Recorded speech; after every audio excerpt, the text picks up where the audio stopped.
ಎಲ್ಲರಿಗೂ ನಮಸ್ಕಾರ. ನಾನು ನಿಮ್ಮ ಚೆನ್ನ. ಈ ಒಂದು ವಿಡಿಯೋದಲ್ಲಿ 7ನೇ ತರಗತಿ ಸಿರಿ ಕನ್ನಡ ಪ್ರಥಮ ಭಾಷಾ ಕನ್ನಡ ಪಠ್ಯ ಪುಸ್ತಕ, ಇದು ಭಾಗ 1 ಪುಸ್ತಕ ಇದು, ರೈಟ್. ಈ ಒಂದು ಭಾಗ 1 ಪುಸ್ತಕದೊಳಗೆ ಈ ಒಂದು ಮೊದಲನೇ ಅಧ್ಯಯನ ಯಾವುದು ಅಂತ ನೋಡಿದ್ರೆ ಇಲ್ಲಿ ಎಸ್ ಇಲ್ಲಿ ನೋಡಿ, ಪುಟ್ಟಜ್ಜಿ ಪುಟ್ಟಜ್ಜಿ ಕತೆ ಹೇಳು. ಈ ಒಂದು ಅಧ್ಯಯನದಲ್ಲಿ ಬರ್ತಕ್ಕಂತಹ ಅಭ್ಯಾಸದ ಬಗ್ಗೆ ಎಲ್ಲ ವಿವರಣೆ ನಾನು ತಿಳಿಸ್ತಾ ಹೋಗಿದ್ದೇನೆ. ಓಕೆ, ಇದಾದ ನಂತರ ಏನಿದೆ ಅಂತ ನೋಡಿದ್ರೆ ಇಲ್ಲಿ ನೋಡಿ, ಎಲ್ಲ ವ್ಯಾಕರಣಾಂಶ ಎಲ್ಲಾನು ತಿಳಿಸ್ತಾ ಹೋಗಿದ್ದೀನಿ. ಅದ ನಂತರ 2ನೇ ಒಂದು ಅಧ್ಯಾಯ ಇರ್ತಕ್ಕಂಥ ಸೀನೆ ಸೆಟ್ಟರು ನಮ್ಮ ಟೀಚರು, ಇದ್ರ ಬಗ್ಗೆ ಬರ್ತಕ್ಕಂತಹ ಅಭ್ಯಾಸ ವ್ಯಾಕರಣಾಂಶ ಎಲ್ಲ ನಾನು ತಿಳಿಸ್ತಾ ಹೋಗಿದ್ದೀನಿ, ರೈಟ್. ಹಾಗಾದ್ರೆ ಈ 2ರ ವಿಡಿಯೋ ಬೇಕಾ? ಲಿಂಕ್ ಡಿಸ್ಕ್ರಿಪ್ಷನ್ ಇಲ್ಲಾಂದ್ರೆ ಮೇಲೆ ಐ ಕಾರ್ಡ್ ಕಾಣ್ತಾ ಇದೆಯಾ, ಅಲ್ಲಿ ಕ್ಲಿಕ್ ಮಾಡಕ ಆ ಒಂದು ವಿಡಿಯೋ ನೋಡಬಹುದು. ಹಾಗಾದ್ರೆ ಈ ಒಂದು ತರಗತಿಯೊಳಗೆ ಈ ಒಂದು ವಿಡಿಯೋದೊಳಗೆ ಪದ್ಯ ಭಾಗ 1 ಆಗಿರ್ತಕ್ಕಂಥ ಉತ್ತರಿ ಹಾಡು, ಓಕೆನಾ. ಉತ್ತರಿ ಹಾಡು ಯಾರು ಬರ್ದಿದ್ದಾರೆ ಅಂದ್ರಿಗಿನ ಪಂಜೆ ಮಂಗೇಶ್ವರ ಅವ್ರು ಬರ್ತಕ್ಕಂಥದ್ದು. ಇವ್ರು ಕಾಣ್ತಾ ಇದ್ರಾ, ಇವರೇನೆ. Okay, right. ಈ ಒಂದು ಅಧ್ಯಯನದಲ್ಲಿ ಬರ್ತಕ್ಕಂತಹ ಕೃತಿಕಾರರ ಪರಿಚಯ, ಅಭ್ಯಾಸ, ಯಾವ ರೀತಿ ವ್ಯಾಕರಣಾಂಶ ತಿಳಿಬೇಕು ಅಂತಕ್ಕಂಥದ್ದು ಸುಲಭವಾಗಿ ನಾನು ತಿಳಿಸ್ತಾ ಹೋಗ್ತೇನೆ. ನೋಟ್ಸ್ ಯಾವ ರೀತಿ ಬೇಕು ಅದನ್ನು ತಿಳಿಸ್ತಾ ಹೋಗ್ತೇನೆ. ಹಾಗೆ ಒಂದು ಮಾಹಿತಿ ಅಂತಕ್ಕಂಥ ಇಷ್ಟವಾಗಿದ್ರೆ ಒಂದು ಲೈಕ್, ಅನೇಕ ವಿಡಿಯೋ ಪ್ರೋತ್ಸಾಹ ತುಂಬಾ ಸಿಗುತ್ತೆ. ಇನ್ನೊಬ್ರಿಗೂ ಶೇರ್ ಮಾಡಿ, ಸಾಧ್ಯ ಅಂತ ಅನೇಕ ವಿಡಿಯೋ ಚಾನಲ್ ಸಬ್ಸ್ಕ್ರೈಬ್ ಆಗಿ. ಹಾಗೆ ಯಾವ ರೀತಿ ಅಭ್ಯಾಸ ಬೇಕು ಅಂತೇಳಿ ಕಾಮೆಂಟ್ ಮಾಡಿ ಆ ಒಂದು ಅಭ್ಯಾಸದ ಬಗ್ಗೆ ಪ್ರಶ್ನೋತ್ತರ ಮಾಡಲು ಪ್ರಯತ್ನ ಮಾಡ್ತೇನೆ ಅಂತ ಹೇಳ್ತಾ, ಯಾವ ರೀತಿ ನೋಟ್ಸ್ ಬೇಕು ನಾನು ತಿಳಿಸ್ತಾ ಹೋಗ್ತೇನೆ. ಬನ್ನಿ, ಇಲ್ಲಿ ನೋಟ್ಸ್ ಬರೆಯುವ ಮುಂಚೆ ಇದು ಪದಗಳ ಅರ್ಥ ನಾವು ತಿಳಿತಾ ಹೋಗೋಣ. ಯಾಕಂತಂದ್ರೆ ಇನ್ನು ಶಬ್ದ ಸಂಪತ್ತು ಹೆಚ್ಚಾಗ್ತದೆ, ಅದ್ರ ಜೊತೆಗೆ ಪದ್ಯ ಓದಿದಾಗ ಈಸಿಯಾಗಿ ಸರಳವಾಗಿ ಅರ್ಥ ಆಗುತ್ತೆ. ಒಡಲ್ ಅಂದ್ರೆ ಶರೀರ, ದೇಹ ಅಂತಕ್ಕಂಥ ಅರ್ಥ ಕೊಡುತ್ತೆ. ಕಡುಗಲಿ ಅಂದ್ರೆ ಮಹಾಶೂರ. ಕ್ಷಾತ್ರ ಅಂದ್ರೆ ಕ್ಷತ್ರಿಯ ಕುಲ, ಕ್ಷತ್ರಿಯನ ತೇಜಸ್ಸು ಅಂತ ಹೇಳಿ. ಗರಿಯರು ಅಂದ್ರಿನ ಹಿರಿಮೆ ಉಳ್ಳವರು ಅಂತ ಹೇಳಿ. ಜಮ್ಮದು ಅಂದ್ರಿನ ಅರಸನು ಇನಾಮಾಗಿ ಕೊಟ್ಟ ಭೂಮಿ. ಓಕೆ, ಅದಂತರ ದಟ್ಟಿ ಕುಪ್ಪಸ ಅಂದ್ರೆ ಸೊಂಟಕ್ಕೆ ಕಟ್ಟುವ ವಸ್ತ್ರ ಅಂತಕ್ಕಂಥ ಅರ್ಥ ಕೊಡುತ್ತೆ. ಅದಾದ ನಂತರ ಬಗ್ಗ ಅಂದ್ರೆ ಹುಲಿ, ವ್ಯಾಘ್ರ ಅಂತಕ್ಕಂಥ ಅರ್ಥ ಕೊಡುತ್ತೆ. ಬಿಮ್ಮನೆ ಅಂದ್ರಿನ ವೇಗವಾಗಿ, ಸುಮ್ಮನೆ ಅಂತ ಅರ್ಥ ಕೊಡುತ್ತೆ. ಭೂರೆಮೆ ಅಂದ್ರೆ ಭೂದೇವಿ ಅಂತೇಳಿ. ಹುತ್ತರಿ ಅಂದ್ರೆ ಏನಂದ್ರಿನ ಕೊಡಗರು ಹೊಸ ಅಕ್ಕಿಯನ್ನು ಮನೆಗೆ ತರುವಾಗ ಆಚರಿಸುವ ಹಬ್ಬ ಅಥವಾ ಸುಗ್ಗಿ ಹಬ್ಬ ಅಂತಾನು ಕರೀತಾರೆ. ಓಕೆನಾ. ಹೊಯ್ಲು ಅಂದ್ರಿನ ಹೊಡೆತ ಅಂತಕ್ಕಂಥ ಅರ್ಥ ಕೊಡುತ್ತೆ, ರೈಟ್.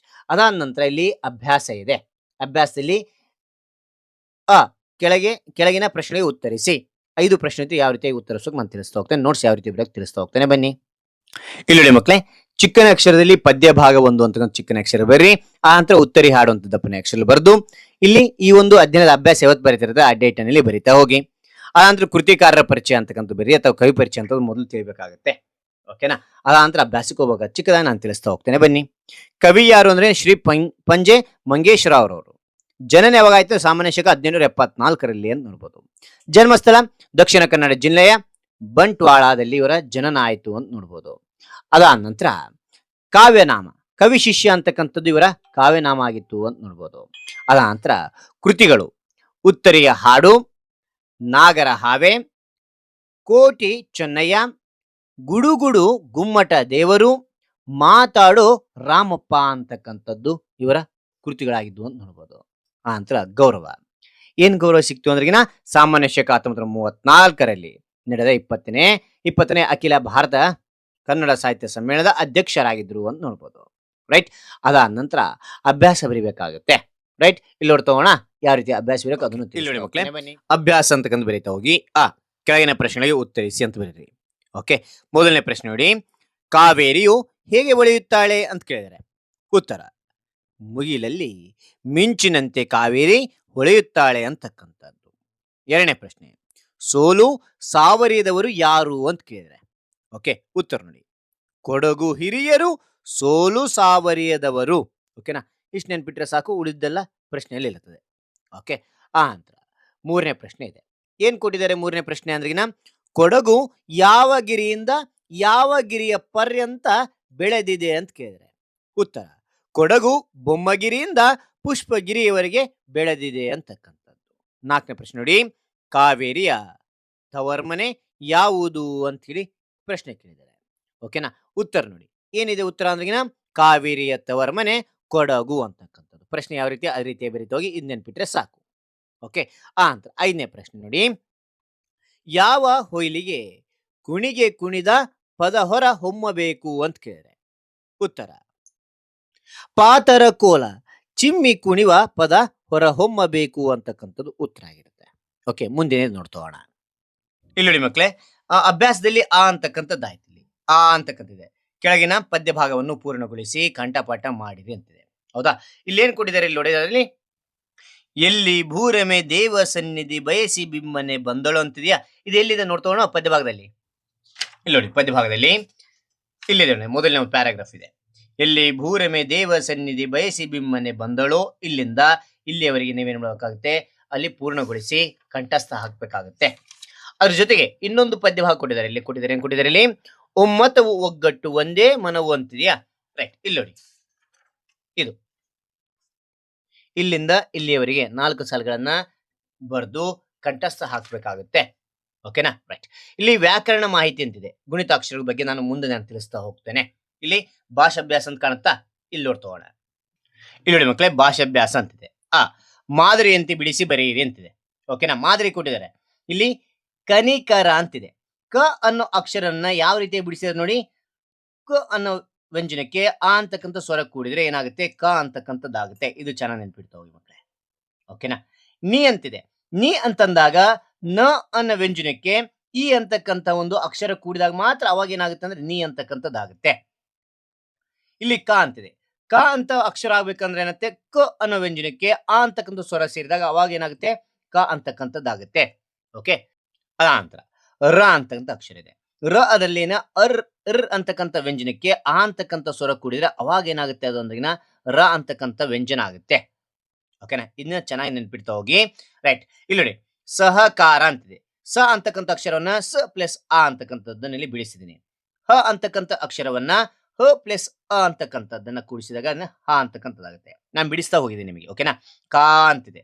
ಕ ಅನ್ನೋ ವ್ಯಂಜನಕ್ಕೆ ಆ ಅಂತಕ್ಕಂಥ ಸ್ವರ ಸೇರಿದಾಗ ಇದು ಕ ಅಂತಕ್ಕಂಥದ್ದಾಗುತ್ತೆ. ರ ಅದರಲ್ಲಿ ಬಿಡಿಸಿ ಬರ್ದಾಗ ಅಂತ ರ್ ಪ್ಲಸ್ ಆ ಅಂತಕ್ಕಂಥದ್ದಾಗುತ್ತೆ. ಓಕೆನಾ? ಆ ಅಂತ ಏನಿದು ಪರಿಣತಿ ಅಂತಕ್ಕಂಥದ್ದು. ಪ ಅಂತಕ್ಕಂಥದ್ದು ಹೆಂಗ್ ಬಿಡಿಸ್ಬೇಕು? ಪ ಪ್ಲಸ್ ಆ ಅಂತಕ್ಕಂಥದ್ದಾಗುತ್ತೆ.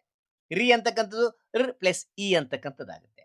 ನ ಅಂತಕ್ಕಂಥದ್ದು ಪ್ಲಸ್ ಆ ಬಿಡಿಸಿ ಬರೆದಾಗ.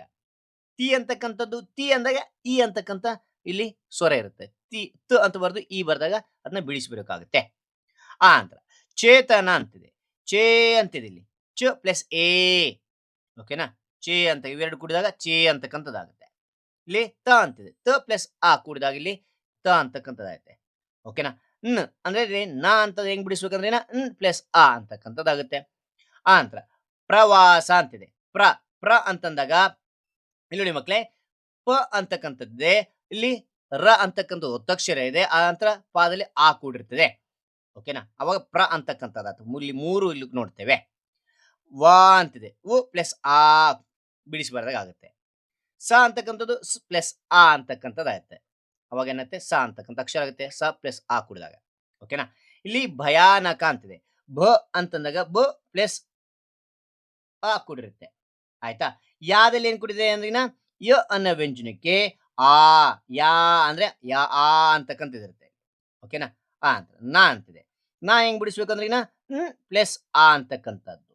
ನಂತರ ಕ ಅಂತ ಹೆಂಗ್ ಬಿಡಿಸ್ಬೇಕಂದ್ರಿನ ಕ ಅನ್ನೋ ವ್ಯಂಜನಕ್ಕೆ ಇಲ್ಲಿ ಆ ಅಂತಕ್ಕಂಥ ಸ್ವರ ಕೂಡಿರುತ್ತೆ. ಅವಾಗ ಏನಾಗುತ್ತೆ? ಇಲ್ಲಿ ಬಿಡಿಸ್ಬೇಕು. ಈ ರೀತಿಯಾಗಿ ಬಿಡಿಸ್ತಾ ಹೋಗ್ಬೇಕಾಗುತ್ತೆ. ಓಕೆನಾ? ರೈಟ್. ಮುಂದೆ ನೋಡ್ತೋಣ. ಇಲ್ಲಿ ನೋಡಿ ಮಕ್ಕಳೇ, ಆ ಅಂತಿದೆ. ಕೆಳಗಿನ ಗುಣಿತಾಕ್ಷರಗಳನ್ನು ಕೂಡಿಸಿ ಬರೆಯಿರಿ. ನೋಡಿ, ಇವನ್ನ ಬಿಡಿ ಬಿಡಿ ಕೊಟ್ಟಿದ್ದಾನೆ. ನಾವು ಕೂಡಿಸಿ ಬರೀಬೇಕಾಗುತ್ತೆ. ಇಲ್ಲಿ ಸ ಅನ್ನೋ ವ್ಯಂಜನಕ್ಕೆ ಆ ಅಂತಕ್ಕಂಥ ಸ್ವರ ಸೇರಿದಾಗ ಏನಾಗುತ್ತೆ ಅಂದ್ರಿನ ಸ ಅಂತಕ್ಕಂಥದ್ದಾಗುತ್ತೆ. ಓಕೆ. ಇಲ್ಲಿ ನೋಡಿ, ಆ ಅಂತ ಗೆ ಓ ಕೂಡಿದೆ. ಏನಾಗುತ್ತೆ? ರೋ ಅಂತಾಗತ್ತೆ. ಓಕೆನಾ? ಉ ಪ್ಲಸ್ ಆ ಕೂಡಿದೆ. ಓಕೆನಾ? ಏನಾಗುತ್ತೆ? ವ ಅಂತಕ್ಕಂಥದ್ದಾಗುತ್ತೆ.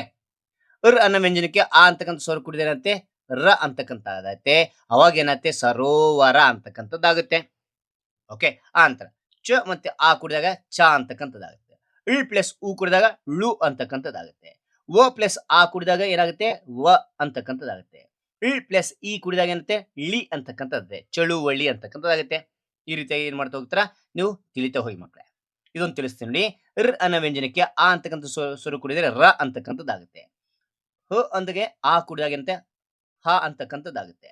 ದ ಅನ್ನೋ ವ್ಯಂಜನಕ್ಕೆ ಆ ಅಂತಕ್ಕಂಥ ವ್ಯಂಜನ ಕೂಡಿದ್ರೆ ದ ಆಗುತ್ತೆ. ರ್ ಅನ್ನೋ ವ್ಯಂಜನಕ್ಕೆ ಈ ಅಂತಕ್ಕಂಥ ಸ್ವರ ಕೂಡಿದ್ರಂತೆ ರಿ ಅಂತಕ್ಕಂಥದ್ದಾಗುತ್ತೆ. ರಹದಾರಿ.